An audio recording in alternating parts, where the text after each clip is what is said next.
Hi friends, ఎలా ఉన్నారు? Welcome to Vijaya kitchen.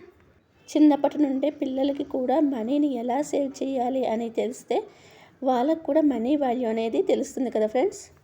ఇది పిసినారితనం అనుకోవద్దు. పొదుపు చేయడం కూడా ఒక సంపాదనే అని పిల్లలకి తెలియచేయడం మంచిది. నా ముందున్న బాక్స్లో అవేంటో మీకు చూపిస్తాను. మా పాప కాలేజీ నుండి ఈవినింగ్ 5:30కి వస్తుంది. మా అపార్ట్మెంట్లో పిల్లలు కొంతమంది వస్తున్నారండి. కొత్తగా స్టార్ట్ చేశాము, 2 months అవుతుంది.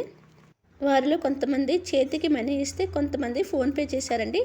ఆ బాక్సే ఇది. ట్యూషన్కి సంబంధించిన మనీ బాక్స్ పక్కన పెట్టానండి. దానిలో ట్యూషన్కి సంబంధించిన మనీనే వేస్తున్నాను. ట్యూషన్కి వచ్చే పిల్లలకు నేను మా పాప ఇద్దరం కలిసే కూర్చొని ట్యూషన్ చెబుతామండి. ఆ మనీయే ఇది. ప్రస్తుతం మనం ఉన్న పరిస్థితులలో మనీ అనేది చాలా అవసరం కదండి. అన్నిటికీ రేట్లు పెరుగుతున్నాయి. వెండి, బంగారం అన్నీ బాగా పెరిగిపోయాయి కదండి. ఇంకొక బాక్స్ మా పాపదండి, సేవింగ్ బాక్స్ ఇది. దీంట్లో 500 ఉన్నాయి. మొన్నే అండి దీంట్లో నుంచి 5,000 తీసింది. ఏదో స్పెషల్ కోర్స్ ఉందని చెప్పి ఆ 5,000 తీసుకెళ్ళింది కాలేజీకి. మా పిల్లలు కూడా దేనికి ఎక్కువగా వేస్ట్ చేయరండి. చాలా జాగ్రత్తగా డబ్బులు ఖర్చు చేస్తారు. ఇంకొక బాక్స్ మా బాబుదండి. దీంట్లోనే మా బాబు డబ్బులు పెట్టుకుంటాడు. ఇవి మేము ఇచ్చినవి కాదండి, ఊరెళ్ళినప్పుడు వాళ్ళ తాతయ్య, అమ్మమ్మలు వాళ్ళు ఇచ్చిన డబ్బులండి ఇవి. మేము డబ్బులు ఎక్కువగా పిల్లలకి ఇవ్వమండి.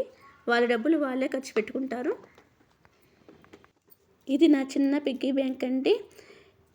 దీంట్లో నేను 2 రూపీస్, 5 రూపీస్, 10 రూపీస్ కాయిన్స్ మాత్రమే వేస్తాను. చూడండి, దీనికి హోల్ పెద్దగా ఉంది చూడండి.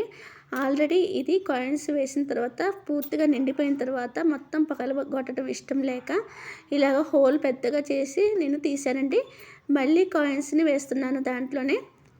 ప్రస్తుతానికి నేను మా పిల్లలు ఇలా సేవ్ చేసుకుంటున్నామండి. ఈ మనీని మీకు చూపించాను. ఈ వీడియో మీకు నచ్చితే ఒక లైక్ చేయండి ఫ్రెండ్స్.